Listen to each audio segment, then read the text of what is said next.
comments. He's doing his hair. Of course I was. Yes, of course I was. Hello, everybody, and welcome to Toffee Bluecast. Sorry that we are probably more than 10 minutes late. It was my fault. I put my hands up. You know what I mean? Sean Dyche press conference. I suppose I was trying to keep up with the trend. He's always late on the presses, and here I am late. So I can't really moan about Sean Dyche late in the press now, can I? Here we are. Here we are, Paul. Are you excited for this one? Back. No, international break, we said that. Come on, England and all that, if you like. But it just feels as though it's been ages. How were we doing? Can you remember? I think we had one good game before international break and probably didn't want to go into it. You know what I mean? Just as it always happens. We finally actually do well the last two games, I think. And then the international break pops up. We didn't really want the international break, but we did, but we didn't, which we'll go into because we're going to talk a bit about Everton's press conference, who's available, who's not available, and I'm sure that's what will pop up has gone wrong over the international break. But we have got an Ipswich fan on. Yes, we've tracked an Ipswich fan down. We've got him. Rich is in the house. First time on the show. We do try and get someone for every team in the Premier League. Ipswich are in the Premier League, and we've got Rich on. So let's give him a bit of an intro and see what he's got to say. Let's give him some.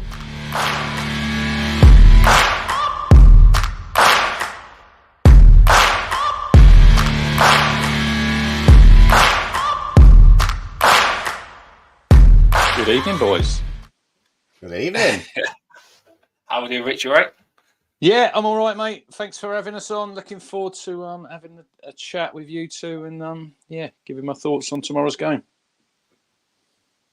Yeah, I'm looking forward to this, to be fair. I am looking forward to this international break as well. So we're both probably hungry to get stuck back in to the Premier League and see what we can do this season. I'm going to start off by putting to you, how do you feel on your season so far? Well, I was talking to Paul before we started. I said it's been stop-start because like we were in League One and in the Championship and we're playing Saturday, Tuesday. It's literally you play a game, then you have like a whole week with no game, and then a Saturday, and then you've had two international breaks. So we haven't really. I find it. We've had quite a good start, but there's no flow to the season, and then you've got another 4 games coming up now. And then you've got another international break. But then like after that, I think we play to March. But yeah, look, we had a really tough start. Liverpool, obviously, and City, first 2 games. And you're really writing both of them off because you're not getting much out of them. But then we had 4 draws on the trot. Fulham, Southampton, which was a game we'd probably look to win. Brighton away, which was a good point. And Villa. And then last time out, we all went to West Ham. They were struggling. We were having, expecting to go down there and do big things. And we got a bit of a lesson, 4-1. And I think we'll see tomorrow if it was a good time to have like 2 weeks off. Sometimes you might want to play like quickly on a Tuesday, get that out of your system. But normally under McKenna, when we've had a bad result, and we haven't had many over the last 2 years, we normally show a really good reaction. So I'm hoping that's going to be the case tomorrow. Yeah, and I mean, McKenna being manager, obviously we might not know a lot about him, to be fair. What kind of manager is McKenna? Was anyone Premier League-wise you'd compare him to? Or is it a man in his own right? Yeah, look, when he came in from United, he was obviously down there with Jose. He worked with Solskjaer, really highly regarded coach. And look, we were just sort of in the doldrums. We were in the middle of League One. That was our 3rd season, Paul, in there. When we went down, everyone was saying, "Oh yeah, League One tour. We go down there, we do some new grounds." It weren't a bed of roses, and then obviously you had COVID in there as well. So when Kieran come in, and he done quite well the sort of half season. He come in December 21, and I think we were 11th. And we done quite well, but he had quite a lot of draws in there. But the season after that, obviously we went and finished 2nd to Plymouth. And then last season we got back in the Championship, and that's where but I think we should be a top half, a decent championship team. We were in there for 17 years under McCarthy, but literally in that time we were going nowhere, and then eventually got relegated. But yeah, Kieran come in and he's turned us around. We score a lot of goals. Defensively, you might see tomorrow we are a bit leaky at the minute, but look, it's been a massive leap for the football club. 2 years ago, we were playing teams like Forest Green and Accrington. And no disrespect to them, they're probably places that you probably don't want to go again. But now we're back in the Premier League and we're playing you first time since 2002 when we went down, and it's great being back in here. But we do need that first win now because obviously we've had 7 games, 3 defeats, 4 draws, and look, we're sitting just outside the bottom 3. But I'm not stupid enough to know that if you don't win games, and like tomorrow, a lot of people who I know are saying, no, it's a must not lose game. I don't see it that way. I think you're down there with us at the minute, and I'm not saying you're going to be down there towards the end of the season, but I think it's a game that we're probably looking going into, that it's a game that I think we need to win tomorrow, because you've got to get that confidence of a victory, because the longer it goes on and it becomes a monkey on your back, and then you get all the pundits talking, they'll say, oh, Ipswich, they're 8-9 games in and they've still not won. So if you could get that monkey off your back tomorrow and win, it'd be great. But look, I'm going into that game knowing it's going to be a really tough game. Yeah, and a lot of our games, I mean, we would have been looking at Bournemouth at home as being one of the ones that we were going to win. Being 2 up at Villa, we didn't expect, but we would expect to get something from the game from that. So I think probably we both got leaky defences at the moment, where we hope to keep clean sheets when maybe we're not. And yeah, I can imagine that your guys would fancy their chances, to be honest, tomorrow. It'd be, if you look at like when we played West Ham and we went there and we didn't play terrible, but we've lost 4-1. It's because we conceded some goals at some really bad times after about a minute, right before half time, right on half time. But it's literally every mistake you make in the Premier League, you get punished. Whereas probably in League One, to a lesser extent in the Championship, because you're playing against better players, but you're probably going to make some mistakes there and you get away with it. Whereas you're playing against international players week in, week out. So if you can't defend, you look at them 3 teams, guys, who got relegated last season. I think between them, they nearly conceded, was it 250 goals? And that's where you're going to concede goals, but the less you concede, obviously, it's not rocket science. The better chance you have of having a successful season. But yeah, look, we'll see what happens tomorrow. We got 1 or 2 injury problems since I gave Dan the team lineup this morning. There's a couple of names might be changed in that lineup, so we'll probably get to that in a minute. Well, lucky we are going to do it fresh anyway, so I'm not gonna put up the one you gave me, so you get a fresh attempt to do your lineup. The reason I was just off the stream a minute is because I've just had a fight with a hamster. The hamster decides to come on. I'm not a big fan of hamsters either. I'm quite scared of hamsters because I don't like rats or hamsters. And my daughter won me over. She got the hamster, and it was just on the wheel going 100 miles, and I could hear the wheel going around. And I'm thinking, I wonder if you can hear that on the channel. So I've gone to stop it on the wheel, shoot it out the wheel, then comes to sit back down, and it's gone back in the wheel. I've had to just unattach the wheel now. So I've just had a fight with a hamster live on the show. But I was still listening. I could still hear with what you were saying. Last season, I think that we was a team that was really good at not conceding goals. And I think we're the same as you this season, where we are leaking goals. And that needs to stop for us. It does need to stop. And I think the reason our last 2 games was a bit better is because we wasn't leaking goals and because we did strengthen up in defence. We was in the same situation as you. I was just listening to you say that you need to win against us. You need that first win on the board. We were saying that, weren't we, Paul? We needed that first win. And luckily we got it. But when we come up against Crystal Palace, I remember the Crystal Palace fans was saying they want their first win because they was drew. We didn't have a win, and luckily we beat them to get that first win. But we haven't got loads of wins on the bounce. We're still on, like, before going into international break, or a team that just managed to get that first win before the international break. So we've got no consistency in it, but we have just managed to put a win on the bloody board, which wasn't easy. It wasn't easy, and it makes you feel a lot better then, because just that 3 points, it makes you feel like you can win. Because I'm pretty sure you'll be feeling the same now. If you don't win, you'll start thinking, can we actually win a game? Is it actually possible that we can win a game? So it's getting that monkey off your back, Dan. That's the thing. Yeah. And a newly promoted team as well. You know, Leicester have already got their first win. Southampton tomorrow play Leicester. That's probably a 6-pointer. I'm already looking at fixtures of teams who are down there and thinking Wolves are playing City on Sunday. They're going to get nothing there.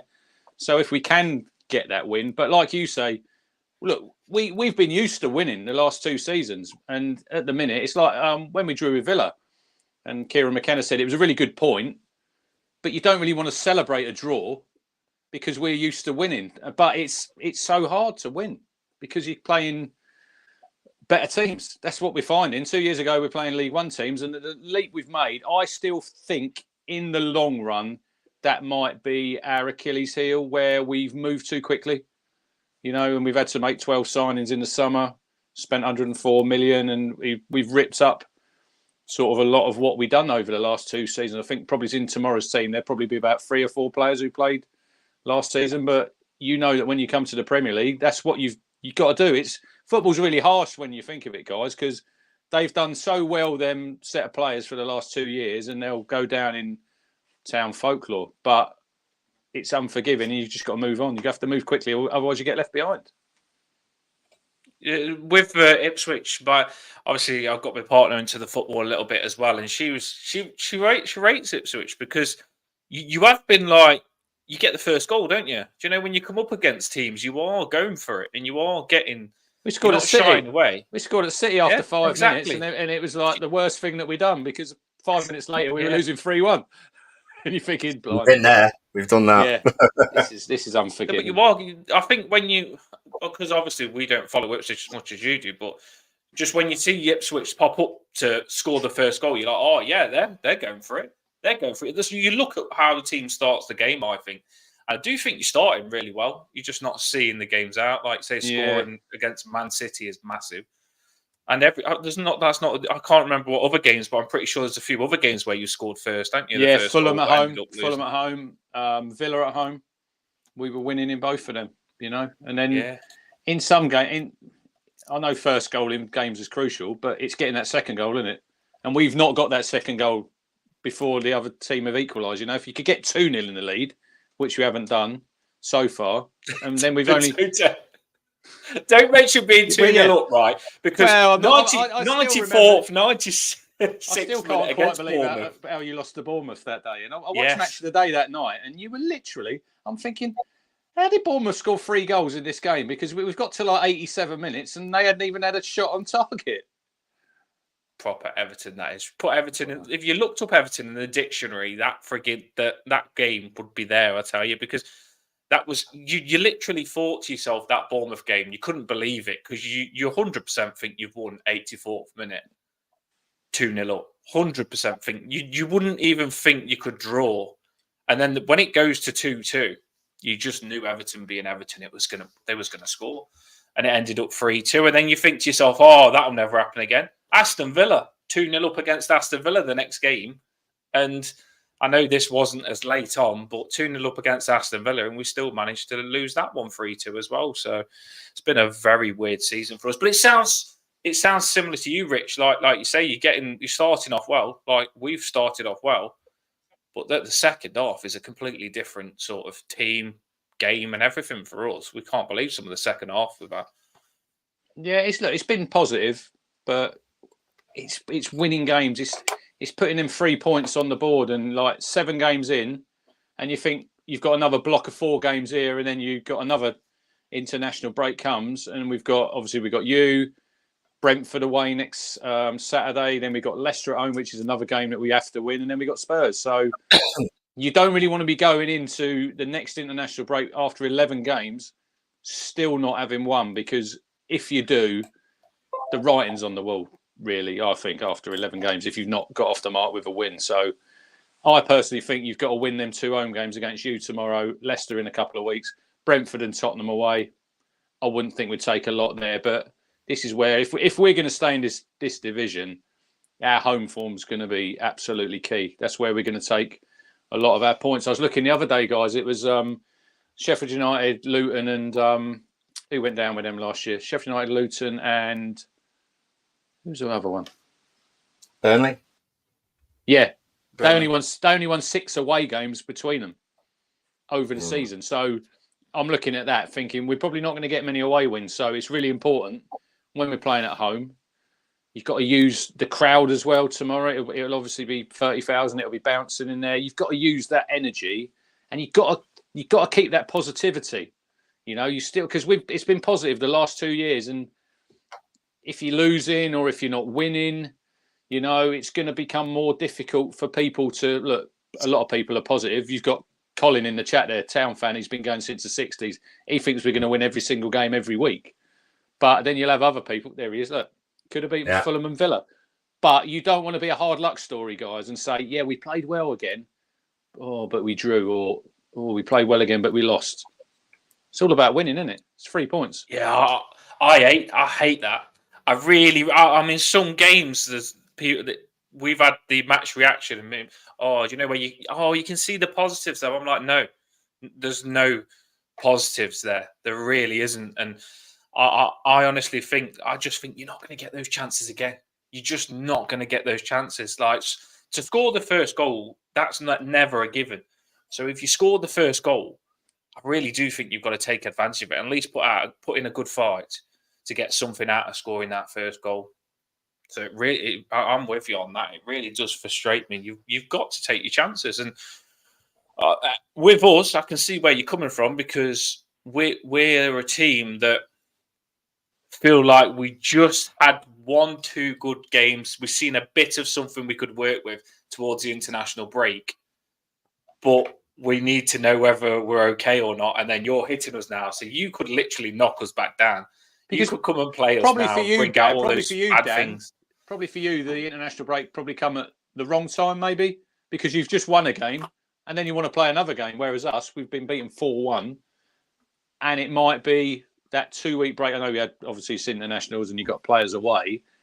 It'd be interesting to see how we react, because like I was saying to you, Paul, before we come on, it's normally under McKenna, when we've had a bad result, we normally have a real positive reaction the next game. So, but then we normally play either on a Tuesday or a Saturday, like I said, and we've not played for 2 weeks. So it's adjusting to that as well for the players, who've obviously, not all of them who were there on the League One and the Championship seasons, but they've got to adjust as well. You're playing 3 games a week sometimes. Now you're only playing once a week. And I think there's only 4 midweek dates in the season. Whereas Championship, you obviously play 8 more games, but you're playing games left, right, and centre, and it comes at you thick and fast. But yeah, look, we'll see how we get on tomorrow. We'll see how we get on. I'm quite positive and optimistic. We did think that the international break, even though we started to play better and we didn't want it to come on that note, we did think, right, Branthwaite's out, so we want the international break to get some of these players back fit. But then Sean Dyche decides to go and freaking get the freaking players playing dodgeball with the spanners and the wrenches and the hammers. I don't know why they was doing dodgeball over international break with the adverts. If you can dodge a ball, you can dodge a spanner and stuff like that. And then after that, we find out that someone's got a back injury. James Garner's got a back injury. Timo Rabunum, who looks like a really good young talent that we got from Aston Villa, he's out now, apparently a foot injury. So we all thought that we could get players back fit over the international break. But it turns out Dyche he's knackered them all in with a game of dodgeball, Paul, doesn't it? I mean, we have got a few out now. So it hasn't been a good international break, has it? No, and you know what? I've just, because I saw your post where all of the training and throwing spanners at each other. If anyone hasn't watched the film Dodgeball, then you'll have no clue what Dan is actually on about. But if you have... Who hasn't watched Dodgeball? Everyone's watched Dodgeball, surely. Everyone's watched Dodgeball, surely. I'll leave that one hang. Should we do some lineup? Let's do this then. Yeah, let's do this. Let's get into the lineup. We're going to put you on the spot, Rich. We're going to ask you for your lineup on the spot, but you said that you've changed it anyway. What a manager you would be, changing it like straight away. Within one day? I didn't know this morning because McKenna hadn't obviously done his press conference, and now he's done it this afternoon. And there's There's one injury that he mentioned. There's another one that I've heard that I'll tell you about that. Spoiler alert. But we'll obviously Muric is our goalkeeper. We signed him. He's Kosovan. Have you got him on there? This is a bit posh, isn't it? I will have in a second. Look at this. My There he is. my keyboard's having a little bit of a play. Seems like a happy kind of chappy, to be honest. So yeah, he was not the There you international go, so break you gone. The one before it, he got thrown out of the Kosovan camp. There was 3 of them got sent home, and I didn't think he was going to be playing for Kosovo again. But he's I think they were in a nightclub. I think yeah. Hey. He's obviously he was at Burnley. He was at Burnley, and he was playing last year. But they signed James Trafford, and he sort of lost his place. But he came in for the last 10 games. We've signed him. He had an absolute stinker against Man City. He didn't. He missed the Liverpool game on the first day of the season. He got a calf injury, and he came in against City, and he's you know what these goalkeepers now, they want to play with the ball with their feet on the edge of the box. Yeah, there's teams you can do it against like that. So he had a bit of a stinker, but then he was man of the match at Brighton. But I would say he's a good keeper, but he's got a mistake in him. You're never quite sure what he's going to do. Well, I think Dan, we watched Muric, didn't we, when they came to our place last season? I think Calvert-Lewin chased him down, and he batted one against Calvert-Lewin to give us the only goal of the game, from what I can remember. So if he does something like that tomorrow, then we'll be eternally grateful once again. But he'll pull out a world-class save, and then he'll probably throw one in his own net. So that's just to put this right. That's the ex-Burnley goalkeeper. That one. Yeah. It was crazy because we had the Burnley fan on before the game, and he couldn't praise him enough. He was like, "Yes, he's this. He's amazing at this. He's amazing." He was the player that the Burnley fan liked the most. The goalkeeper. He was like, "Our goalkeeper is incredible," and maybe it was just that he cursed him. Maybe it's interesting because obviously Christian Walton was our number 1 in League One. And then we had a goalkeeper called Václav Haláky. He was Czech. And Walton got injured in pre-season last season. He had a foot injury. Haláky had been number 2, and he had an absolutely outstanding season. He was probably in our top 3 players for the season. And we got promoted. And then he's actually swapped with Muric, and he's gone to Burnley. They offered him a 2-year contract at Town. He didn't sign it. It had been on the table since January. He's gone to Burnley. I think he played 1 game, and now he's sitting on the bench at Burnley. And we've got Burnley's sort of number 2 keeper. So sort of musical chairs. He's a big guy, though. Big guy. I can see that, like you say, he's got the wonder saves in him. I can see that. I mean, us personally, I think we'll be looking to press him just through what happened last time. Yeah, but not great. His kicking's not great. What I've seen so far, but yeah, look, he's only been there. He's only played 6 games, so it's still early. But yeah, I'm not sold on him just yet. We'll see how he goes. It's going to have a left busy back. season. Who are you going left back? Left back is probably one of the best left backs. Well, he's got 33 assists over the last 2 years. I'm still scratching my head when I'm watching England. He's playing Trent Alexander-Arnold on the left-hand side, and he's, I think Rico Lewis played against Greece. Leif Davis, top quality, signing from Leeds for $1 million, and he has been, he's you'll see tomorrow. He's not your natural, like away from home, left back, but away from at Portman Road, he'll play really, really high up the pitch. He'll play really high up on the left-hand side. Great left foot. He will play for England. Will it be soon? I don't know. It might be a case of, I personally think, I'll be surprised if he's at Town next season. I think someone will come. Am I detecting that this is your favourite player? No, I've not got to my favourite player yet. Oh, not yet. So you've got some good ones then. But Davis is quality. One thing I've noticed how trends go. You know, like so there he was in the Championship, and he got his socks pulled up. You know, now he sort of wears his socks halfway down his calves. And he's also started. They've also started. It's them fads, isn't it? cutting holes in the back of the socks. He never done it when we were in League One and in the Championship. Is it because you're on Match of the Day now? No, Yeah, smelly big time. feet. Smelly feet. It's got to be smelly feet.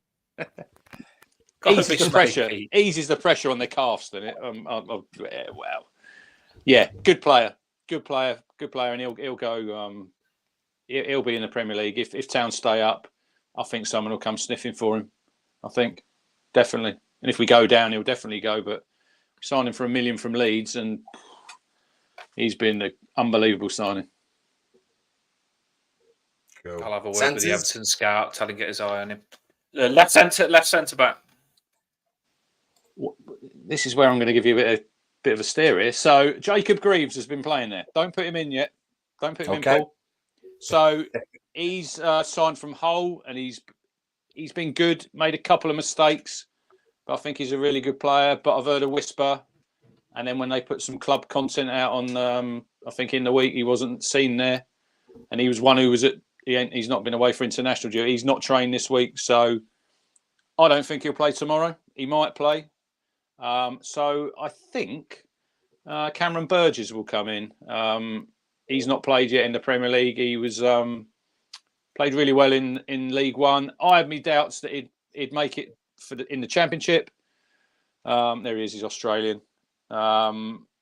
Big centre half.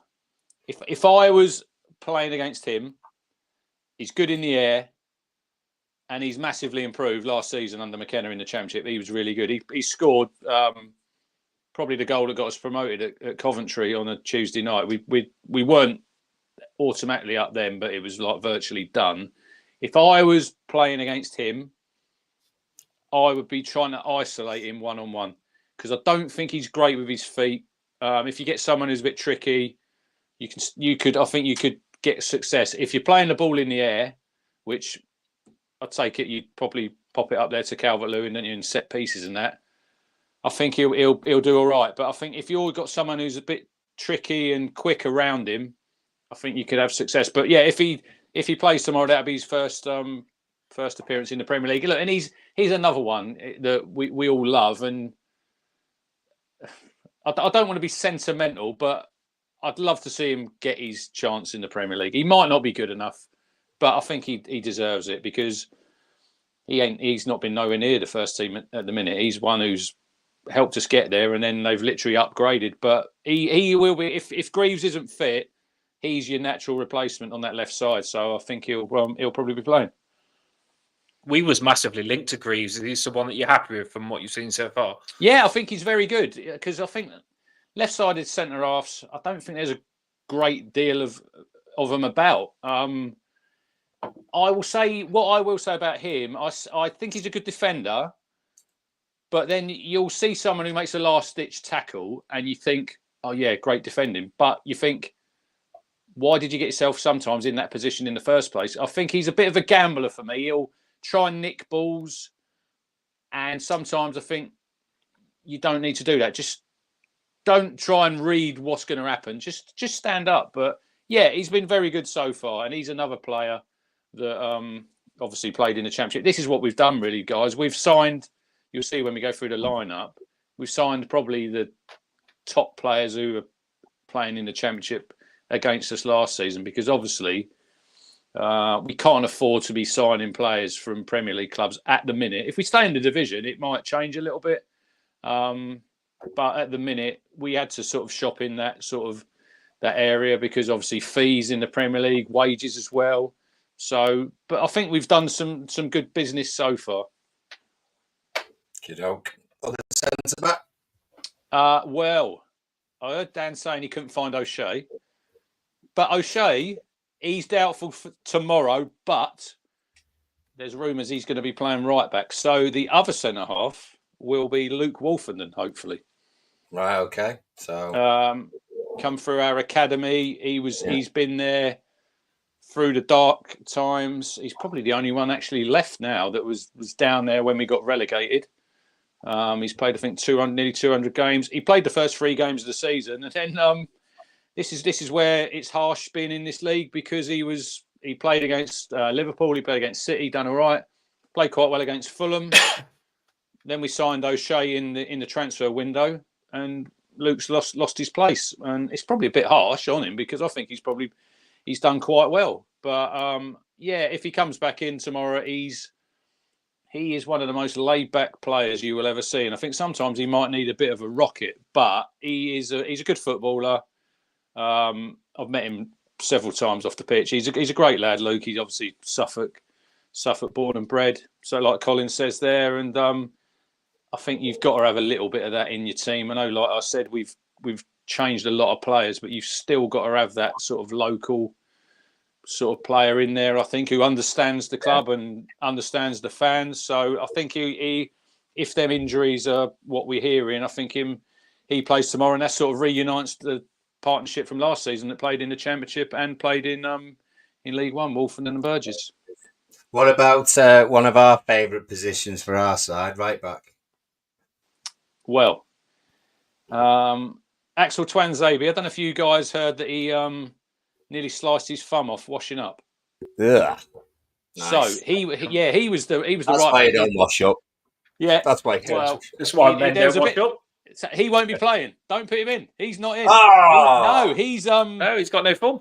He's got no fun. Well, he literally. That's why men don't wash up. He nearly did lose his thumb. He did nearly lose his thumb. So he's out. And Kieran was saying in his press conference today, it could be months. It's not literally a couple of weeks. It's like don't put a bandage on it and you're going to play. This is serious. So he's not going to be playing, which is a blow. We have Ben Johnson, who's came in from West Ham, and he's played away at City, played against his old team last time out at West Ham. He had an absolute stinker. He had a shocker, and he is getting absolutely panned on social media today because I think he's quite a good player, and people are writing him off after 2 games. This is the problem nowadays, isn't it, with social media? And everybody thinks they're a manager, and you see somebody who you've signed 5 minutes ago, have a couple of bad games, and it's like, oh, he's shit. Get rid of him. Shouldn't be playing. But I think tomorrow they probably might go with O'Shea because... Just click on the thing, Paul, on the writing thing, and then scroll right down to the bottom once it goes on it, right down to the bottom. And then it says remove. There you go. Nice. So, yeah, so I think for Benjamin. O'Shea. We're going Benjamin. O'Shea, okay. Yeah, he's obviously... He's normally a centre-back, but he played the last 2 games for Republic of Ireland in the break. But he's got a bit of a back injury. They said they're going to have a look at him. So I think he'll probably play there. He's not a natural right back. And I think if he plays over Johnson, I think it's a little bit of a kick in the teeth for Ben Johnson, who's just come in. And sometimes it takes you time to find your feet, doesn't it, when you're going somewhere new. He was at West Ham for a long time. Sorry, I was going to say I've just kind of put this formation in because that's what we play. That's what we play as well. Is that where you go as well? Yeah. Okay. We normally play that. Although sometimes you'll get like I said with Davis, because he plays really high, so everyone might shift over, and sometimes it might turn into a free, and like your right back sort of drops into that right-sided centre half. But Davis and Clark. There you go. Anyway, should we go on the midfield? Let's do it. Yeah. Do you know O'Shea? Was he come from Burnley as well? Yeah, he come from Burnley as well. Did O'Shea the one that got a red card, Paul, against us? Might have been. Yeah, I'm pretty. I could be wrong because I am not the stat man. I'm not brainy enough to be the stat man. I'm pretty sure when we played Burnley, when we went, I'm pretty sure it might have been O'Shea that actually got the red card. Not sure, just an interesting fact for you there, but I could be completely wrong. Right, onto the midfield. So obviously Calvin Phillips will be in there. I think you were linked with him, weren't you, in the summer? Yeah. Yeah. He's decided He's decided. I think with him, obviously, he went to City, didn't he? And didn't really.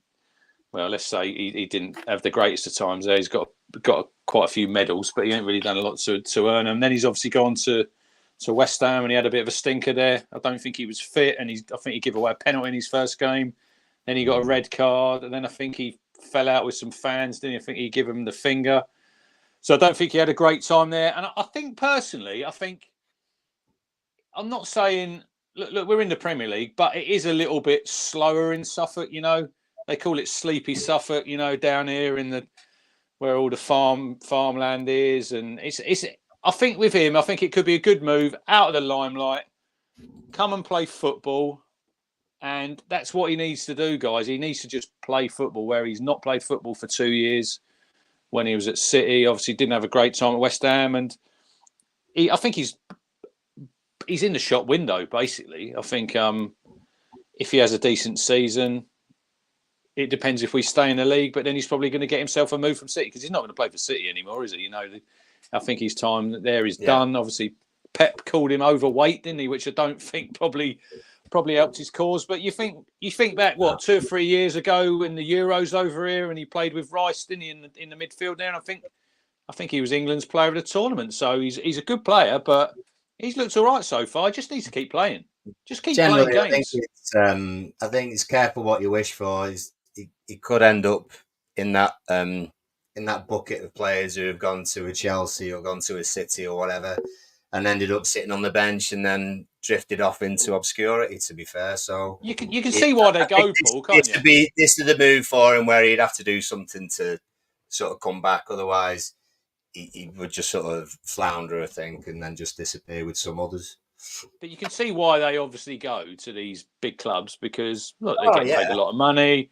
You're training under Guardiola, and they probably have belief in themselves that they can make that breakthrough. But when you've got someone like Rodri, who was in front of him at City, and he's never going to get in front of him, he's not going to play, you know. But there you go. Look, he got his big payday, and he did get his big payday. But I think now he's probably learnt that it probably didn't do his career a lot of good, and now he needs to sort of get it back on track. And he's got a lot of questions to answer because. People are thinking, look, you were decent at Leeds. You went to City. You hardly played. You went to West Ham. You were terrible. And now you come to Ipswich, who we all know that we're probably going to be struggling. But he's got to be one of our best players this season, I think. If he's that good, that he was that good at England, he really needs to stand out and show. Because like you say, otherwise, you could just disappear into obscurity. It reminds me a little bit of... Ross Barkley last season. He was linked to us and we all didn't want Ross Barkley, and then he went to Luton and he smashed it at Luton. Great, really well. Yeah, he was one of Luton's best players, and I said the same with Phillips when we was linked to him. I couldn't make my mind up. Sometimes I was like yes, and then sometimes I was like no, because it was sometimes you think, oh, it's too risky, but then sometimes you think, oh, that player that played for England, he did have ability. We could do with a bit of that. So I get where you're coming from, and he is one of the players that you've got to look to this season. I think if you are to stay up, he'll be a big part of it. If you know what I'm saying, he'll be a big part of it because he's got that talent to help the other players around him as well. And I honestly, for me personally, sometimes when you've got a weaker team, when I used to play football, I like the challenge. Do you know what I mean? Like, do you know when you go 5-a-side and you haven't got enough and you go 5 against 4? I used to like going on the 4 and try and beat the 5 because you like the challenge, you put more effort in. So I do think he'll like being the main man of your team, Phillips. And there's big questions, isn't there, against him, and that should really motivate him, Dan. Really, make or break. People are thinking, look, they're writing me off. I'm going to show these people that I'm still a good player and I can still play in the Premier League. Who's going to go alongside him? Oh, the main man. The main man. Dan said, was Davis my favourite player? No, this player. Captain Sam Morsey. Loves a yellow card, this guy. He's got 4 in 7 already. He's, look, he signed from Middlesbrough. This is when Paul Cook was manager, and I think we just got walloped 5-2 in League One by Bolton at home. And Paul Cook says, when Sam Morsey's here, this won't happen again. And we're all thinking, blimey, this player must be a good player. Well, he's come in and he's been absolutely outstanding. I mean, I think he's 33 now, so he probably thought to himself, I'm never going to play in the Premier League. You know, he's one of them players who he's played Championship, he's played for Egypt, but he's played in all the leagues. He's scored in all the leagues now. He scored at Southampton early in the season. He makes us tick. He really does. Is he good enough for the Premier League? I think he is. But what I will say is he's getting older, and there's a couple of times I see against West Ham last season and the season before, he could get that ball in midfield and he could drive forward and he'd get his arm out and he could bat people away. There was a couple of times against West Ham, and this is one of the main things I've taken away from the Premier League so far is it's the physicality, guys, of these players. I can't remember who it was for West Ham. They just sort of batted him away off the ball, and they went, and you think, blimey, he didn't do that last season when we were in the Championship. He was doing it to players. But he's been instrumental he won Player of the Year last year. He's been instrumental in us getting promoted. He has. And if we stay up, would he be a regular next season? I don't think he would. I think he'd still be part of the squad. But at the minute, you need them players who've come from League One, gone through the Championship. But like I said, we got rid of a lot of them. But he's one of them who's like with Davis, you have to have them in there. You know, he knows what it means. And he's been, like, I started following Town in 84. Captain-wise, probably Matt Holland, when we were in the Premier League, was a really good captain. He's probably one of the best captains in my lifetime watching Town that we've had. You know, I think he's been absolutely fantastic. And look, he deserves to play in the Premier League. He does. You know, it was at Southampton away, 95th minute. He's banged one in from 25 yards. That was just a brilliant moment to be there. And his face was like, I don't think he could quite believe it. You know, he'd lashed one in the top corner, and we were in that corner. He run towards the fans, and it's like little moments like that. And look, we might go down, but it's little moments like that you'll remember. You know, you think, do you remember when Sam Morsey scored in the Premier League? And you're thinking, blimey, 2 years ago he was playing. Well, he was at Middlesbrough and he was out of favour. Got him on a free transfer as well, and he's been brilliant. I reckon he'll get 15 yellow cards this season quite easily. Wouldn't surprise me. He's got four in 7, and he does make a lot of fouls. He does make a lot of fouls in games. You'll see probably tomorrow, and it's like we've got Michael Oliver tomorrow. Colin says Mick Mills. Mick Mills is obviously a different class, but he was obviously before I started watching Town. Yeah, a while ago. As a collection, then tell us your attacking players. Who are your 3 and your 1 up front? So if we start on the left, it'll probably be Jack Clark. We signed him from Sunderland, and he played well against Villa in the home game. They sort of eased him into it. That's sort of what McKenna does. He doesn't throw like someone straight in. He wasn't very good against West Ham, but then there was a lot of them who struggled. Who's your? I was going to say, who's your number 10? I'd go Hutchinson. I know there's a lot of Town fans saying he should play on the right, and he did play on the right last season sometimes, but then he did towards the end of the season play in the centre. He's obviously signed from Chelsea. He done really well in the week. I think he got 3 assists and a goal for the under-21s. But he's another one. Like, you've got Clark and you've got Amari there. They're really skillful players, but they're quite slight. And this is what I'm saying about the physicality. You've got to grow up very quickly in this league and get adjusted to it, because otherwise you're gonna struggle. And he has probably struggled, Hutchinson, so far. He's not scored a goal, but I would persist with him in that role, because on the right-hand side, it'll probably be Wes Burns. He's another one. He was the first signing when Paul Cook came from Fleetwood. I mean, there's another one, boys. He's playing at Fleetwood, and now he's playing in the Premier League. So he probably plays on the right there over Hutchinson, because he offers a little bit defensively more, I think. But who are your left back be tomorrow? Mikalenko? Probably, I think. Yeah, I think Wes is finding out now. He's all pace. I wouldn't say he's got a trick. Now, when you're playing down the levels, it's easy. I think you get that ball, you knock it by your fullback, and you go. And you've got the pace. Whereas in the Premier League, I think you need a little bit more than that. You might need a trick or something in your locker to get a yard. But he's another one.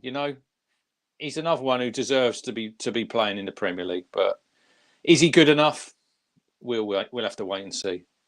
Who's your main guy then? Who's the one who's going to have to tackle Branthwaite, hopefully? And, well, I'm looking forward to this. Obviously, Liam Delap's going to be your number 9, and he started really well. He's probably been our outstanding player so far. He scored 4 goals. We signed him from Man City. He was at Hull last season. it was quite interesting last year when we played against Hull at home, and we had a guy called George Edmondson who's left now. He's gone on loan to Borough, and McKenna brought him in to mark Delap that game, and he spoke about Delap quite in glowing terms when we played them both last season. So it wasn't really a surprise when we signed him. I think City had got first refusal if they wanted to buy him back, which I think a lot of these clubs do now, which is probably sensible. But he, for me, I think he's got all the tools to play for a top 6 team.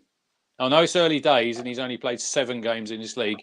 He's powerful. When we played Liverpool first day of the season and Konza was playing, Slot had to take him off at half time. He'd literally run him ragged in that first half. He's strong. He can run the channels. He don't mind having a fight with the centre half. He gets stuck in. And I don't want to sell him. I'm not trying to get rid of him already, but I would be surprised if he's at Town next season. If he keeps progressing the way that he has so far, and I know it's early days, and if he stays fit, but I think under McKenna, I think he's only going to learn, but I'm not stupid enough to think that he's going to be playing for Town for the next 4 or 5 years, because I think he can move up the ladder, and I think he can move up the ladder really quickly. He plays for the under-21s, and I think if you're looking, Harry Kane will probably play to the next World Cup, I'd have thought, but I think he could get in that mix with, I see Watkins, Tony sort of disappeared. You see Solanke, so I reckon he could get a game. What's that say? Paul Cook. He's at Chesterfield now. Paul is asking. If you ever hear him, guys, having an interview, he's absolutely hilarious because his voice keeps changing. After a game, he'll go really high and then really low. You can hear where he's been shouting. He came into Town and they called him Demolition Man because he got rid of, I think, literally about 20 players. Paul Lambert, the manager before him, he obviously went.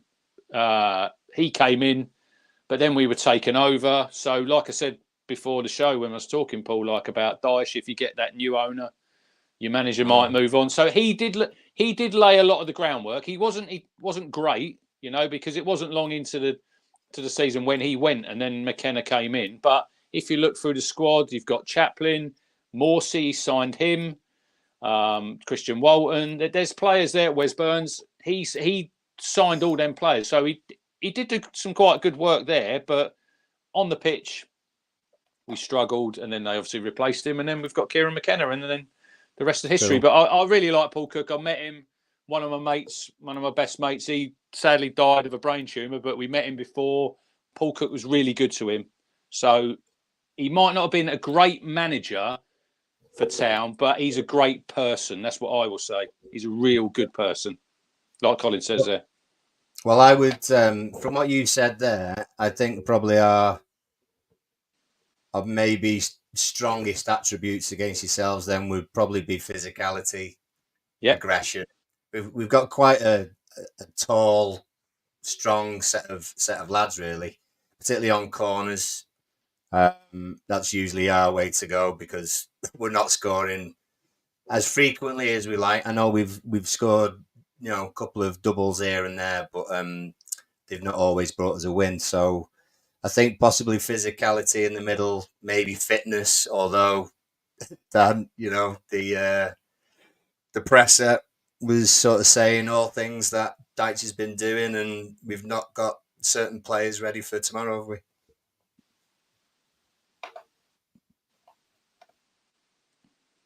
Mute, Dan, mute.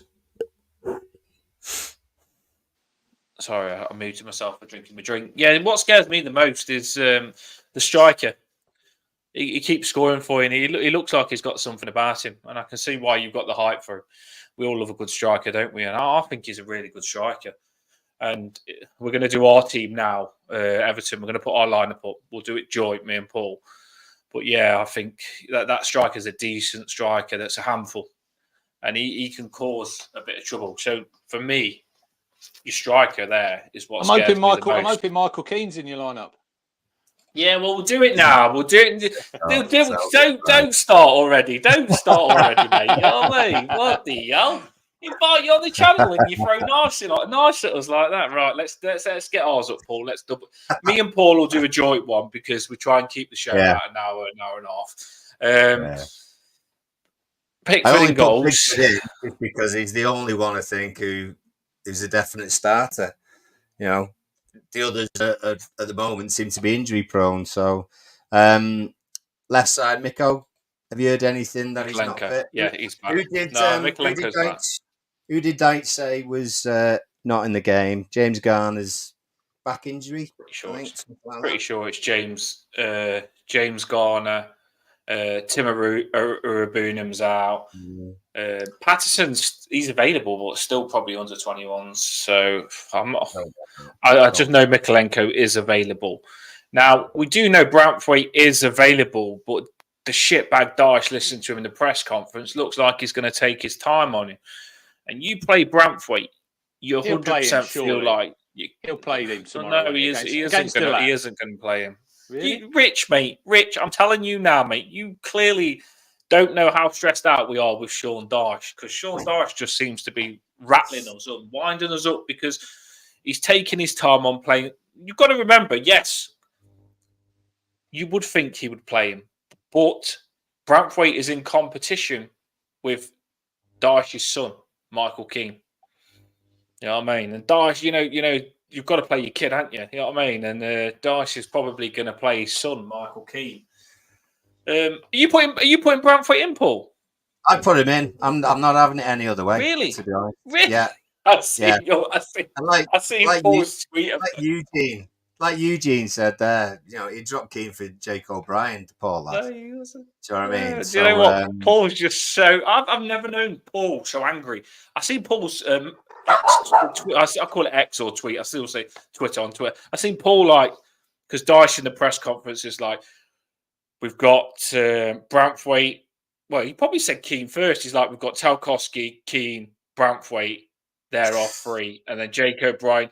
And we all massively want it to be our best. We want it to be Branthwaite and Tarkowski. Then we want it to be Jake O'Brien, Michael Keane.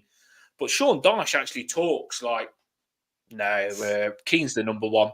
Keane's the number one. Tarky or Branthwaite might get in with him, but Keane's the number one. So Paul's not happy about this Michael Keane situation. I'm not either. It's doing my head in, but I'm telling you though, Paul, I agree to put Branthwaite in with you. Yeah. It'll be Michael Keane. It'll be Michael Keane. I can guarantee. And that scares me with the striker that I've just talked about because scares me. Let's just go Branthwaite now. But like Lou said, he didn't say Keane was number one. He just said there were three centre backs ahead of Jake O'Brien. He's number one. So he's number one to Sean maybe Dyche. one of them's not Keane. Maybe it's someone else we've never heard of. No, I'm telling you. So is Tarks going alongside then? Yeah.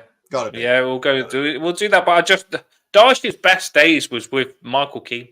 And Dyche has still got those fantasies in his head, and he really has. But we're going to see Michael Keane tomorrow, I just know it. Right. This is where it gets tricky for us. Well, it doesn't get tricky. This is where I would concede what would actually probably happen here. If he's not playing Patterson, we know where it's going, don't we? Well, James Garner played well there, right back, but obviously he's got a back injury now. So, do you know what though? One thing I will say, and I'm one that I don't just hold grudges. I go by how someone plays. I really don't hold grudges. I go by how someone plays, and I know some people will say Michael Keane's been playing good. I don't think so personally, but okay. But I actually do think Ashley Young is a player that I couldn't stand last season. Still couldn't stand him a bit at the start of this season, but I do think he's been solid, and he has shown a little bit of experience.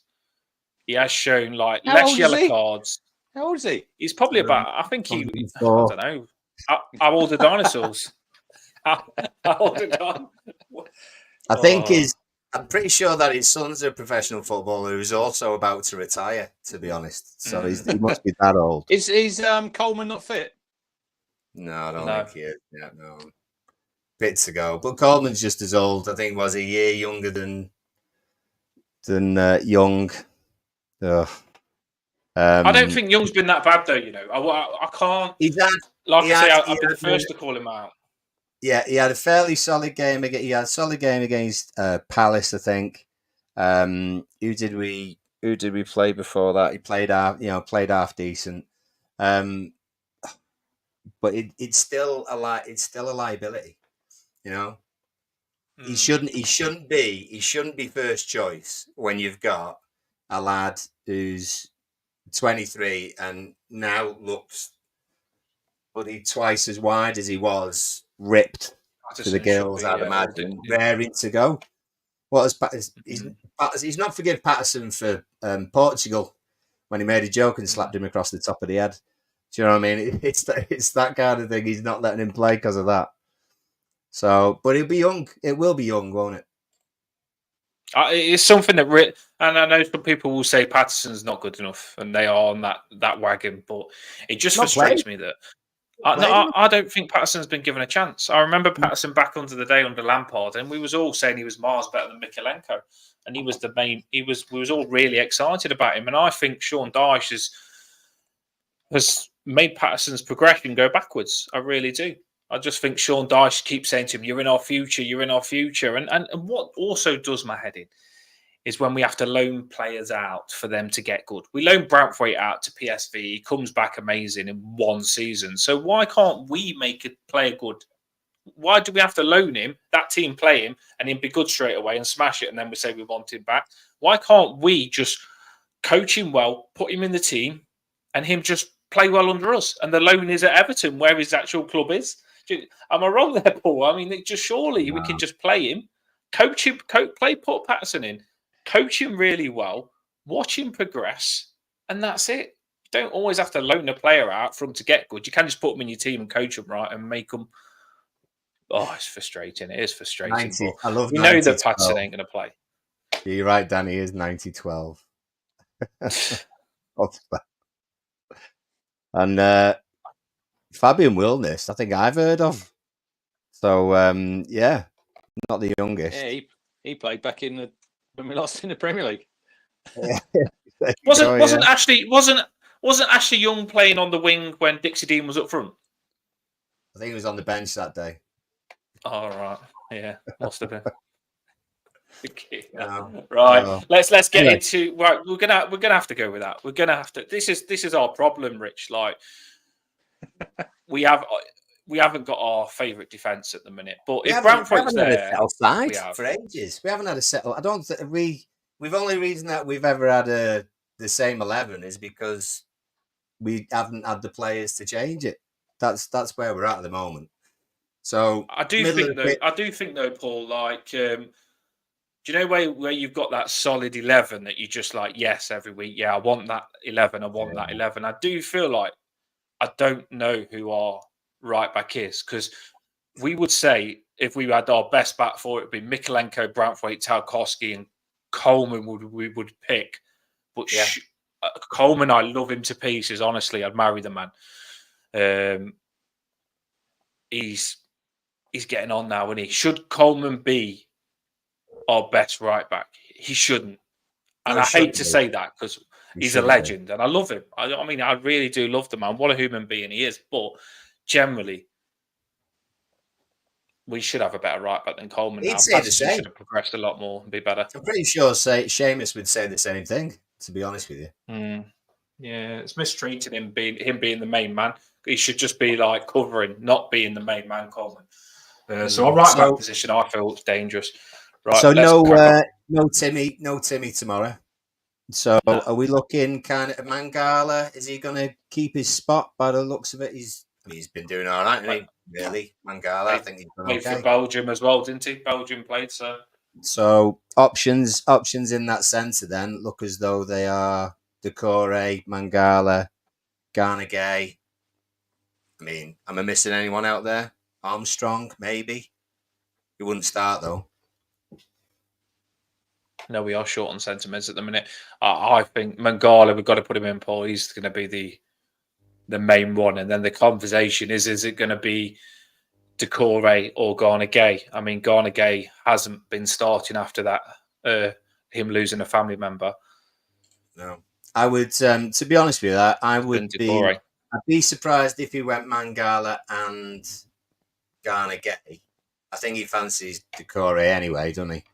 And if we are to do what we should be doing, which is trying to win the game, which is what you should always try and do anyway, I think you don't have necessarily two very defensive-minded centre mids. I think Decore probably comes in. I thought Decore's played good in those positions, and I do think he wasn't playing that well. But when he's been put in that role, he's been quite good. He did score a really good header, and he was just offside. And I think we was unlucky last game when he did score that header. It was a decent header. Even the commentators were saying, "What a finish that was!" And then they took it back to VAR, and he was just offside. But that's where VAR comes in. That's where VAR comes in, robs you. Yeah, always happens with us, doesn't it? Yeah. Everton, aren't we? It does. Right, let's get to the attacking. Let's scare Rich on this. Come on, tell us your favourite lad. I was scared the international break on this man. Skilly man Njayi. Oh my god. International break. He's injured and then he comes off and then we're all pooing our pants thinking, oh my god, what's the update going to be? No, please don't. We've got Messi. We have like Messi, the other Messi version here. But no, thankfully he played the next game and he was okay. And he was in training. So Skilliman Njayi is, as long as he's in my attacking force, I'm a very happy man. Happy man. I think so. I think we're happy with that. Middle diddle, Macca, McMessy. You make me feel Dwight McNeil. We like him at the minute, don't we, Dwight? I thought he played. I wasn't on the match reaction, but I thought McNeil was really poor last game. I can let him off because he was fantastic the game before, but I thought he was really off it. His touch was diabolical. Honestly, he was really bad last game, and I think that was a part of us not winning. But I'm not putting that against him. Get back on track. You've had your break now. You've had your cup of tea and biscuits. Get back on track, Dwight McNeil. There we go. And it looks as though Harrison's more in favour than Lindstrom at the moment, which, fair enough. I like Lindstrom. I hope people don't go off him just because he had a bit of a wobble 45 minutes. I think he's been half decent when he's been in the other games. Rich, do you from the keeper?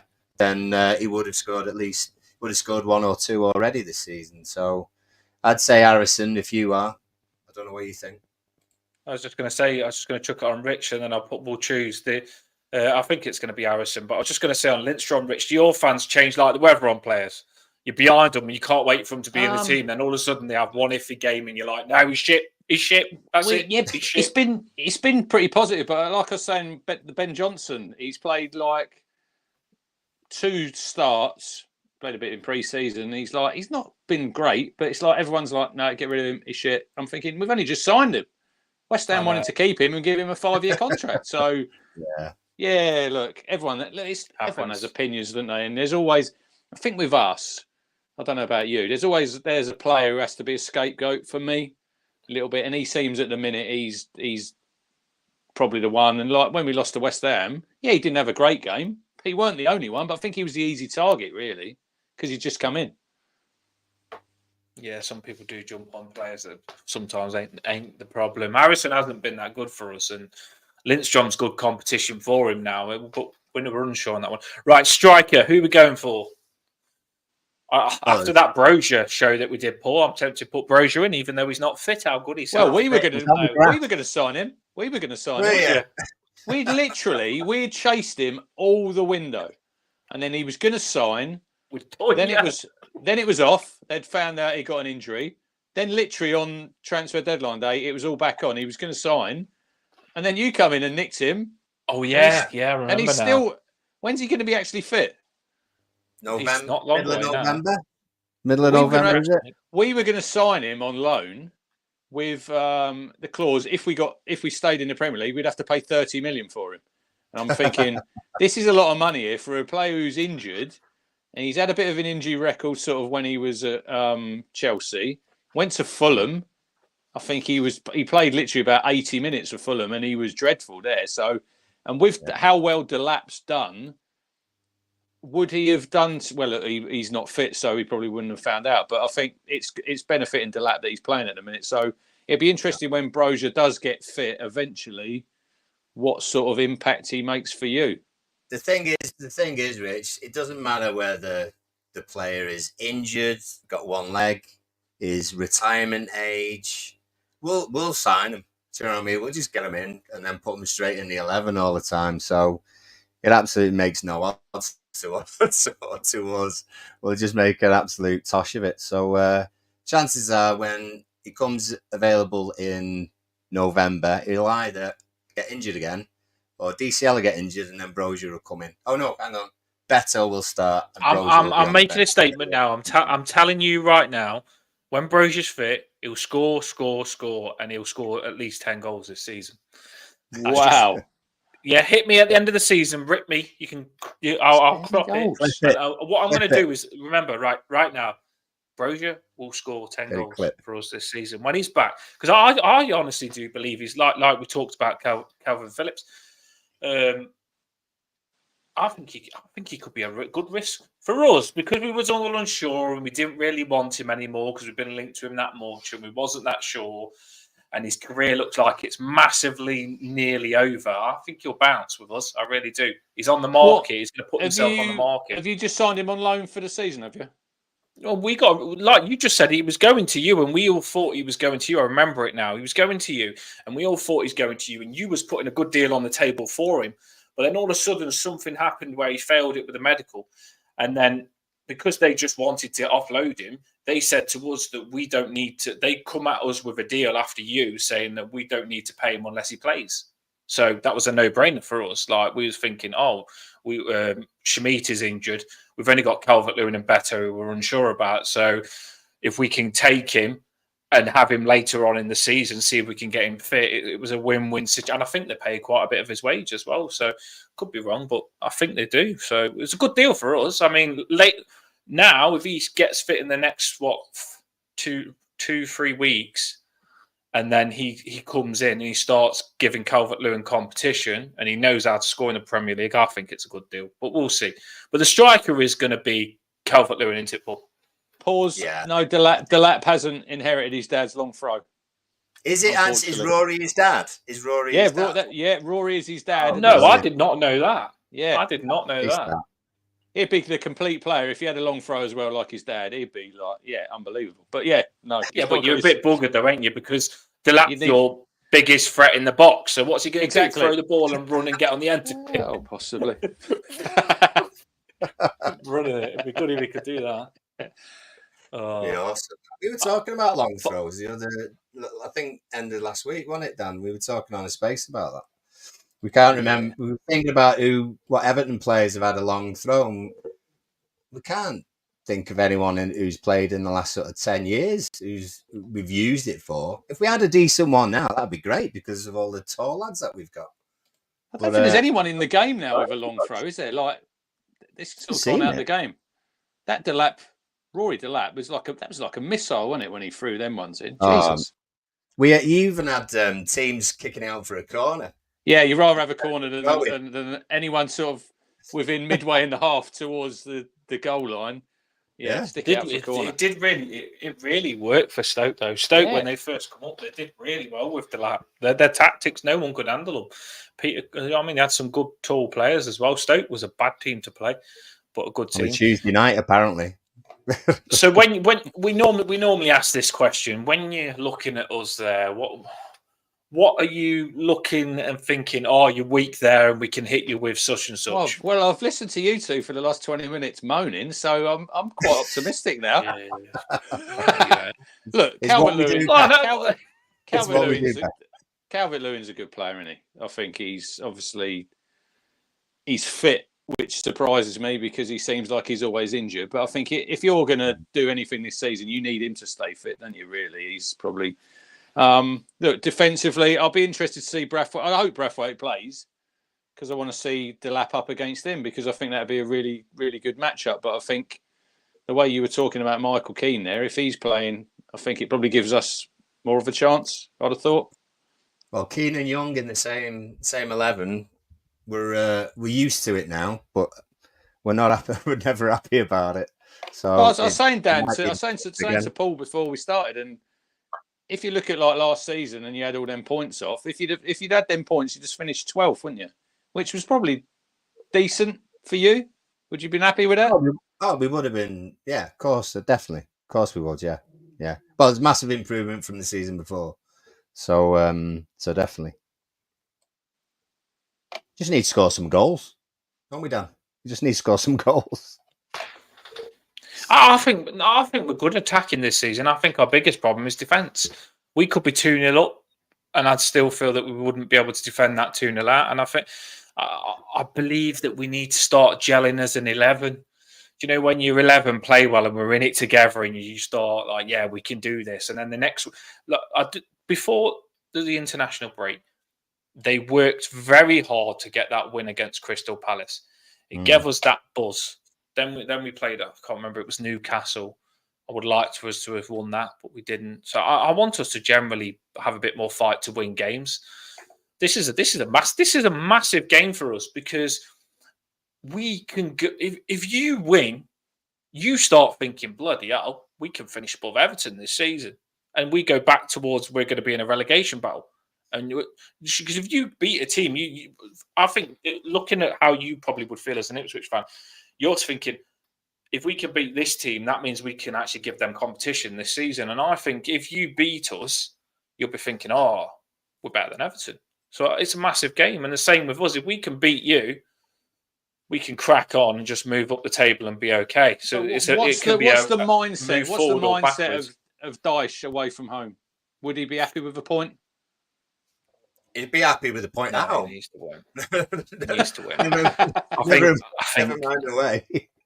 I don't think Dyche gives a shite sometimes, because I do believe these new owners have come in, and I think Dyche thinks he's going to be gone as soon as they decide that they can change the manager. And I think Dyche already knows that his time's up. He's just got to keep doing what he's doing. Personally, that's just what I think. But Dyche has done a Reading, because sometimes he makes me happy because he does make all the team work hard, but then his substitutions and his selection has been shocking, and it feels like he just frustrates us sometimes, because we all know what players should be playing, but Dyche often seems to go the opposite. But I don't know. I don't know with Dyche. He does a Reading a little bit. I know it sounds like we're moaning, but we are really happy with some stuff, because, like I say, Njayi I think is incredible. Njayi is the man. And I'm so happy with that signing.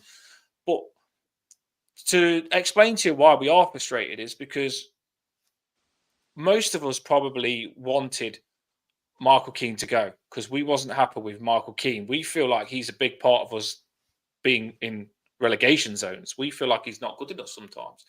And all of a sudden we sign a 6'6" giant centre-back O'Brien, who we think, yes, we've got Tarkowski, Branthwaite, and now O'Brien can take Michael Keane's spot, and we've got a solid three in Tarkowski, Branthwaite, and then we'll have O'Brien. But then all of a sudden, Dyche has gone back to massively loving Michael Keane, and Branthwaite's O'Brien's nowhere near being in the team. And we all want to see O'Brien. At the start of the season, we'd signed Njayi. Dyche wasn't playing him. Everton fans were saying, play him. Dyche was massively stubborn on playing him. And then all of a sudden, Dyche puts him in, and then Njayi smashes it. And we're just like, oh, we told you could have done this ages ago, and we would have been better this season. So that's what we've been getting with Dyche. We knew that these players could do it. And Dyche was saying in the press conferences, that they haven't got Premier League experience. You can't get Premier League experience unless Dyche gives it them. Obsessed with Premier League experience. Saying, they've come from Marseille and Lyon and freaking all these teams, and they've played well before we've signed them. And Dyche is like, no, they've not got Premier League experience. And we're thinking, well, what are you going to do? Loan them out for them to get Premier League experience? You can't do that. You know what I mean? So, but that's why we're frustrated. But I do think that we're going to be better. I really do think we're going to be better. Right, everybody, we are at the end of the show, and this is the biggie. This is where me and Rich, Rich is a cracking guy. We have guests on. We never know what they're going to be like. And I like Rich's vibes. I do. But this is where I'm probably not going to like him, because, well, before, do you want to chuck a bit of the lineups on, Paul? Because I always forget that, don't I? A few lineups on, and then we'll do the score prediction. Yeah. We had a few. Let me just scroll. It's really good that we've had so many people on tonight and sharing the messages and stuff like that. So I have to scroll Make sure back a you hit little that bit. like and subscribe. You know what I mean? We never say it. Make sure you hit that like and subscribe. We need to grow. Indeedly doodly.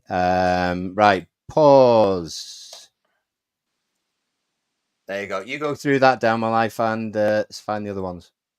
Coleman might be available. I might have been wrong. Pickford, Coleman, Tarkowski, Keane, no Dion Brandt, Yonks, Mangala, Decore, Harrison, McNeil, Skillerman, and DCL.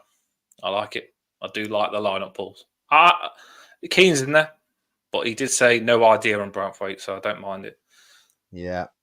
I think the front, well, the forward half, what would it be? The 6, I suppose. Certainly the first 4 going forward at the moment seem to take care of themselves just because it's obviously doing all right. But so people might have the same. This is Blues. Young, Tarkowski, Branthwaite, Miko, Harrison. Yeah, I don't mind going to game. Mangala and Jai, McNeil.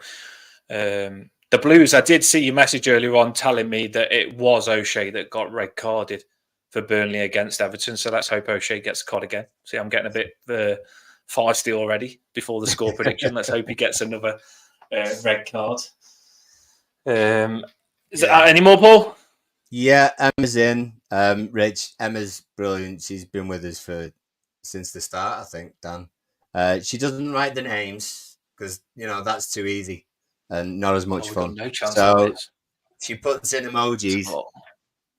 So we have to work out who the lineup is.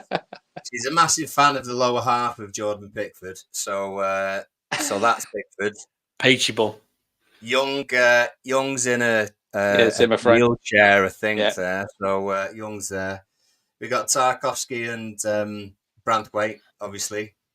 Middle diddle. Branthwaite's the goat, yeah. Yeah. Mikolenko, because he did get a knock to the head and come on with a bandage once. So that's his emoji. The 2 centres, I think the Mangala, the Man Apple must be Mangala. Yeah, that's good. I like that. Yeah. Now, I thought, we got Duke. The cowboy hat is Duke, isn't it? Yeah, I think it is. Yeah, Duke. We can always get this wrong. I don't know why we don't remember. So, I think she's got Duke's. Oh, hang on a second, then. Oh, Harrison, of course, yeah. So we've got someone on their son after Mikolenko. So I'm presuming that's right hand side. Mangala, Decore. I can't remember why Njai is whatever that is. He's sick. He's that good. He's sick. I can't remember what it was. There was a reason. He's Illiman. Illiman Njai. Illiman. Yeah, he's Illiman. I get it. Yeah, Illiman. Again, McShlong, McMessy, so McNeil. And because he always got his hand on his head, DCL up front. We got it. So we got it. That's a fair shout. I think we're all going similar things, aren't we, at the moment? Probably just because of bloody injuries again. Too much gaffer day, I've heard. So do you know what? I don't even. I've got it out of my head now. I don't care who's playing in defence because we're going to have a really good attack and we're going to do well. That's what I'm thinking anyway. I don't care who's playing in defence because Skilly Man and Joy is playing. That just makes me very happy. Very happy. That's all of them, isn't it, Paul? That's all of them. Right. Scores on the doors. Right. Let's. This is where it gets heated now. This is where the spice happens, everybody. Score predictions. We are finishing the show with score predictions. Get your score predictions in. Get your score predictions in.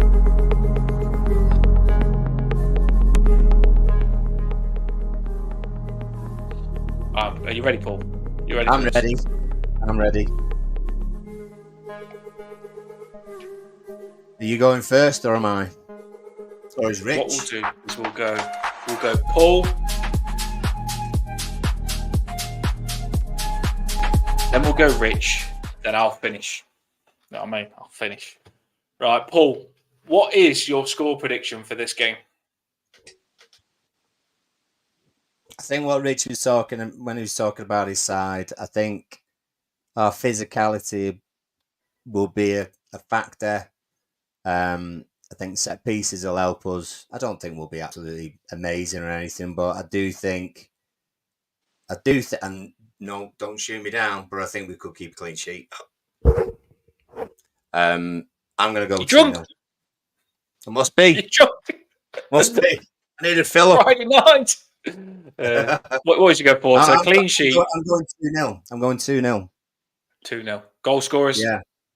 Goal scorers, early one set piece, Tarkovsky. He'll be in there. Scrambler, really annoying one to concede early on. So Tarkovsky will score first. And then towards the end, McNeil. McNeil, I think, late on. Breakaway. That's Paul's score prediction. 2-0, Tarkovsky and McNeil. Right, I'm interested to see what Richard's got. Is he going to... do you know what, though? Just before you give your score prediction, I noticed the boxer Sports Ipswich. Fabio Wardley.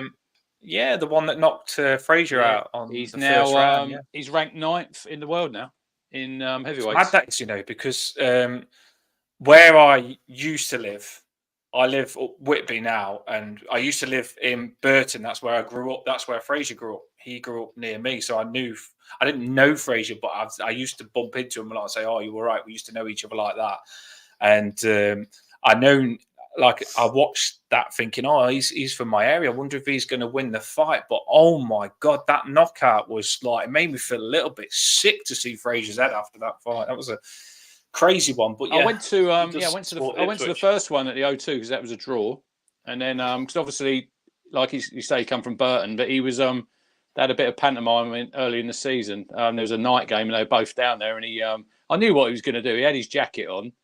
He took his jacket off and he had a Norwich shirt underneath, and he was getting a bit of stick.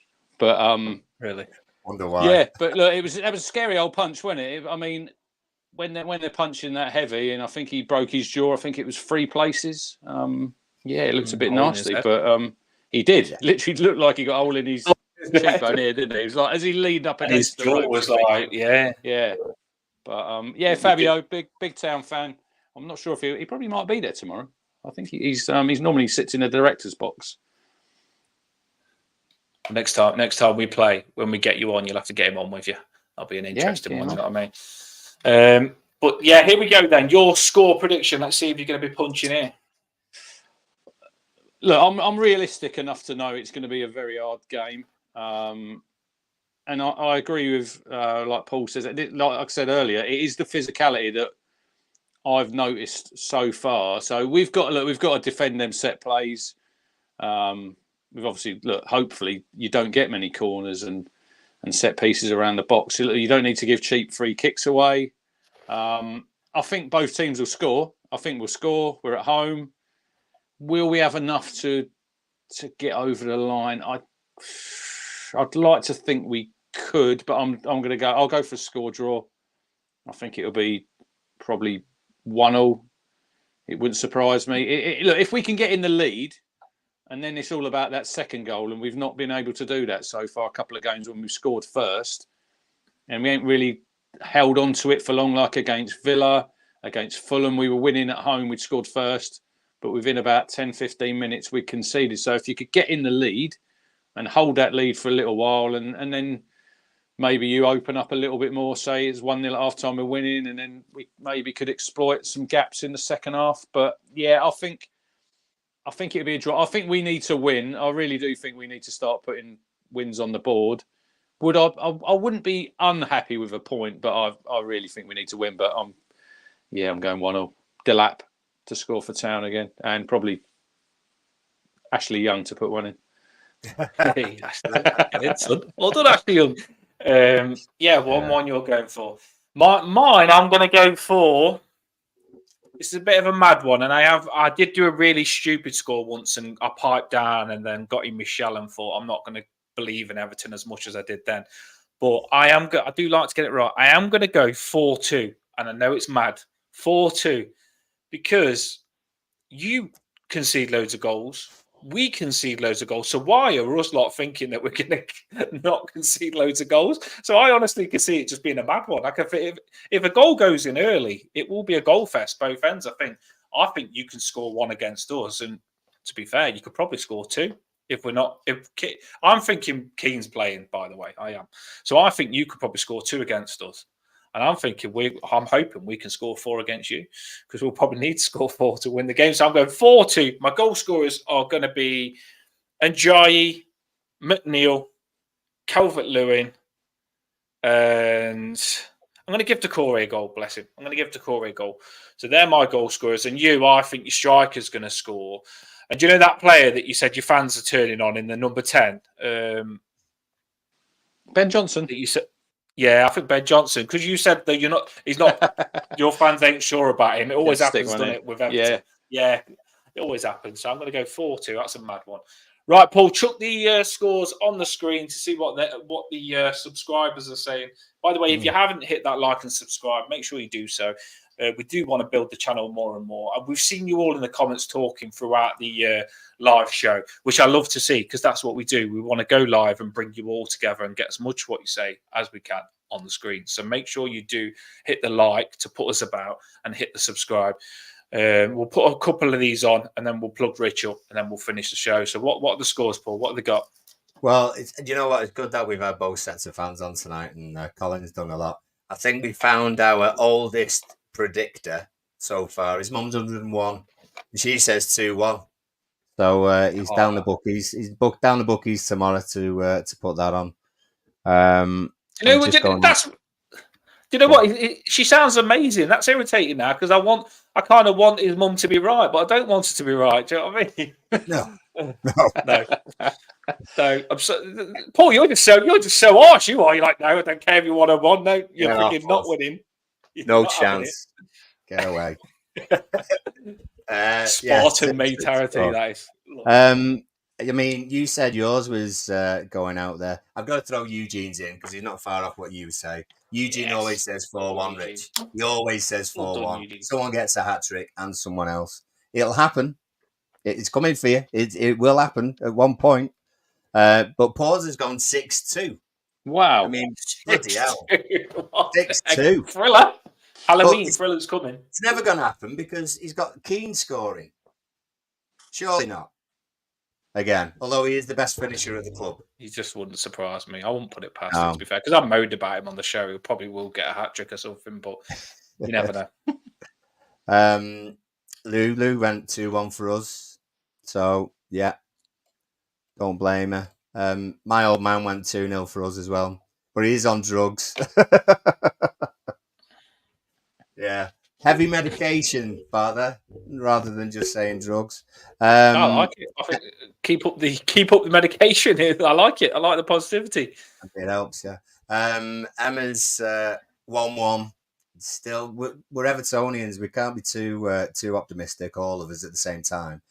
Just be. Does me head in when Emma goes 1-1. She's often right, Paul. That's what scares me. Do you know what I mean? She's good at her score predictions. I hope she isn't. Thanks, Colin. Good. It's good to have you as well. This was Blues has got us winning. Actually, sorry, no, hang on. Because it's Blues, he always throws us right back down to earth. Yeah, he hasn't got us winning at all there, look. You know, he brings the average down, does Blues. So he's got you winning 2-1. You like that? How'd you say his name? Schmodix. Sammy Smodix. Smodix. Yeah. So, Dan, were you keen on Smodix? Well, you know what? I really like Smodix, and I did message Rich saying, "Are you sure you've written that lineup right? Because you ain't put Smodix in your team, and I really like him. Not sure what Rich thinks of him, but he ain't got him in his team, so obviously they've had a bit of a fight at the ground. He's a really good player. He obviously got a lot of goals, didn't he, for Blackburn? I think 31 last year. Comes from Colchester. He's a local lad. He did play on that left. Started off, he scored at City. He was the one who scored against City after 4 minutes. But Clark's got that role the last 2 games. Smodics could play tomorrow. He could play just behind the striker, but I think he'll probably come off the bench, and he's not scored at home yet. So hopefully Blues will be right with that prediction to get the winner. I was really happy, Paul, when I was really happy, Paul, when they said like my biggest fear of if you was to say to me, what are you most scared of this game? Mine would have been Smodics, because one of our Everton vloggers, still Ryan, was massively. Smodics was on all of his YouTube stuff and all that videos, eating with Smodics and stuff like that. And we all 100% thought that he was going to be an Everton player. And anyone that should have been an Everton player will probably score against us or something like that. So Smodics really scares me, because I think he's a really good goal scorer. So if Rich is putting him on the bench, I think they should listen to Rich, because I'm very happy with that. Sounds like you got Sean. Who let the dogs out? Who let the dogs out? They bark at anything. I think they said 2-1 Town. I think that's what they're telling me. I'm just going to show this, Dan, just to remind you to mention it at the end for Emma. So we'll come back to the prize drawing set. We'll just go through the rest of these predictions. Danny said 2-2. Wouldn't surprise me, to be honest. Scott's gone for 2-1. Lots of people on X. So always remember, come back over to YouTube and just give us a like and all that sort of stuff. Sorry, Emma. Young's in an electric wheelchair, not just your sort of basic. Where else are we going? I think. Tata says 2-1 Ipswich. I think both teams have made most of the people have got both teams to score anyway. So. Keane does get at least 1 worldie per season. And isn't Smodics a toffee? Don't know. I'm sure he'll still celebrate if he actually does score. He's a West Ham fan. Yeah, exactly. No, he isn't actually a toffee. We tried to get him. He isn't actually a toffee. I think he's just a nice guy, to be fair, listening to him on some of the socials and stuff. But he's a good player. He can score goals, and I think he will for you this season. Right, we are at the end of the show. Just before we mention the competition, can you just plug yourself up? Tell people where they can find you, and we've really enjoyed having you on. To be fair, that's probably why we've gone over on an hour and a half, and we blame you because you're a nice guy. You told me 40 minutes. You told me 40 minutes. Well, you talked as much as us. Well, you talked as much as us. The Cruncher 76 on Twitter. It's not X. Who calls it X? No, not for me. It's Twitter or the Suffolk Crunch on YouTube. Give us a subscribe. Get on it. Follow his social and stuff like that. We'll try and get him on it every time we play it, which hopefully it should stay up so we can have him on every season. I hope so. Let's hope so, eh? Yeah, we'll love that. Why not? I like Ipswich. Also, the longest we've gone without mentioning Ed Sheeran and Ipswich. Didn't mention him. And so well played. You did well. What's your favourite? Before we show the competition? What's your favourite Ed Sheeran song? Oh crikey! I know so many, isn't there? You know what I mean? So many. Ed Sheeran song. What's your favourite? See him in concert once. He'll probably do one at Portman Road. I don't mind Sing. I like Sing. A little puppet. Yeah, I like that one. Yeah, that's a good one. Shape of You. I like all of them. Yeah. I'm in love with the shape of you. This is a Sheeran inspired shirt. The third kit. Look, there he is. That's his sponsor on there. Yeah, so, that's fair enough. Sheeran, love it. So he's going to do a gig at Portman. Is he going to do a gig at Portman? Well, you'd hope so. We've obviously done a lot of changes. We've got a new pitch down there. That's probably the next thing we'll do. Concerts. He played at Christchurch Park, which is in the town. That was before COVID. He done 2 or 3 dates there. So look, I'd have thought he'd do one at Portman Road. Fabio Wardley as well. He's going to rumoured to fight at Portman Road as well. So what a fan! Well, we had that. You got them all. You got some good followers there. Maybe Ed can sing him. Maybe Ed can serenade him to the ring when he has his ring walk. Oh wow! Does Ed Sheeran do any hardcore songs though for your ring walk? Normally wedding. It's normally at weddings and stuff like that. You know what I mean? Not really. Darling, I'll be loving you till I'm 17. I can't remember the actual words of that one, but no, it's normally love songs, isn't it? But what is that song? I'll be loving you till 23, 17. I can't remember that song. What, Thinking Out Loud? Thinking Out Loud, that's the one. Yeah, that was at my mum's wedding, that was, so I should have known it, but yeah, he's Ed Sheeran's the bomb.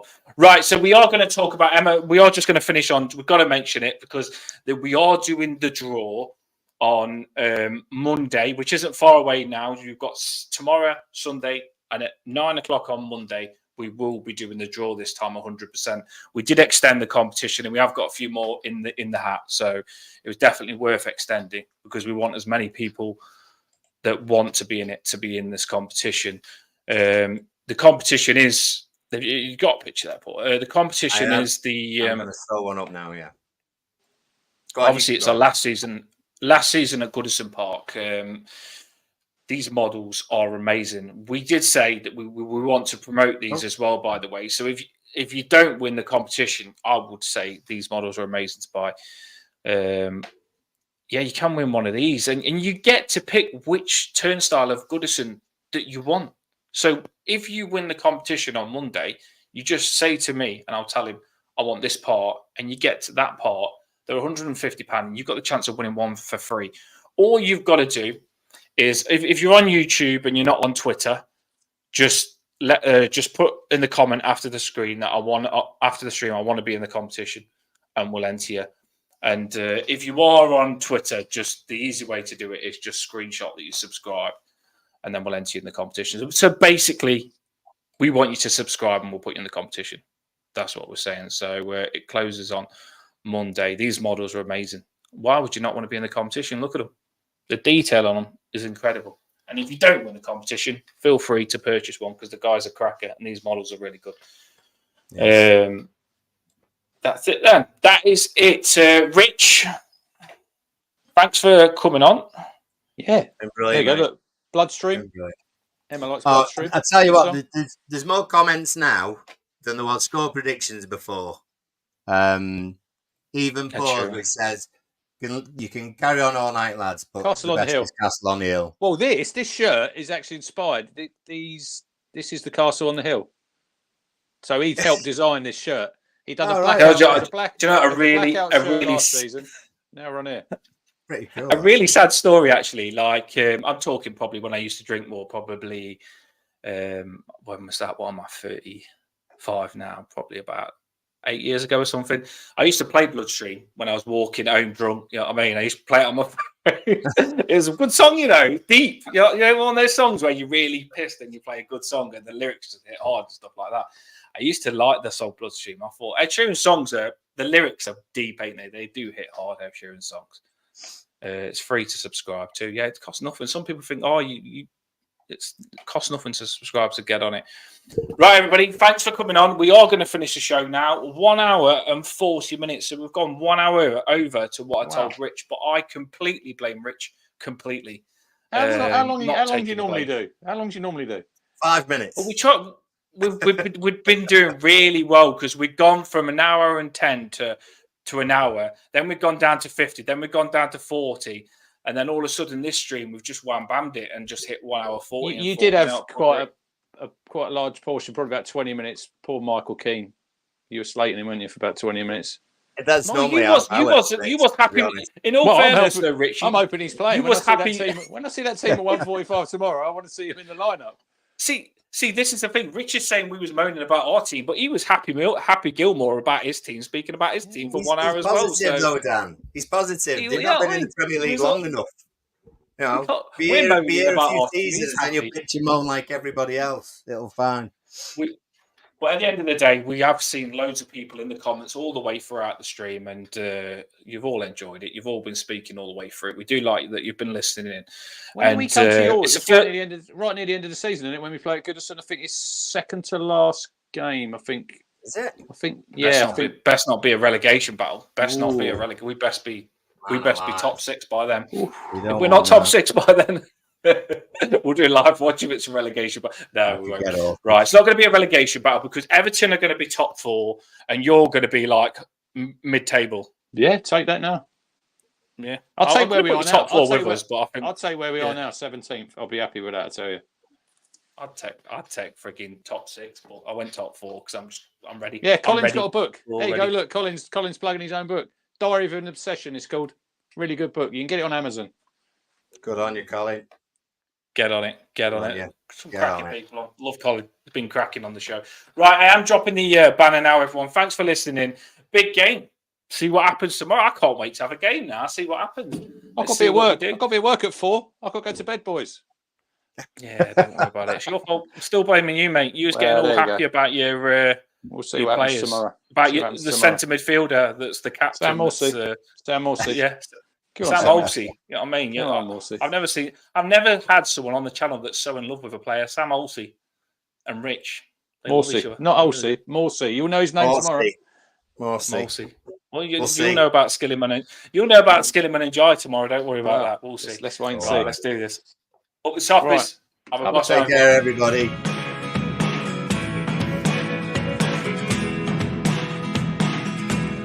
Right, are we done?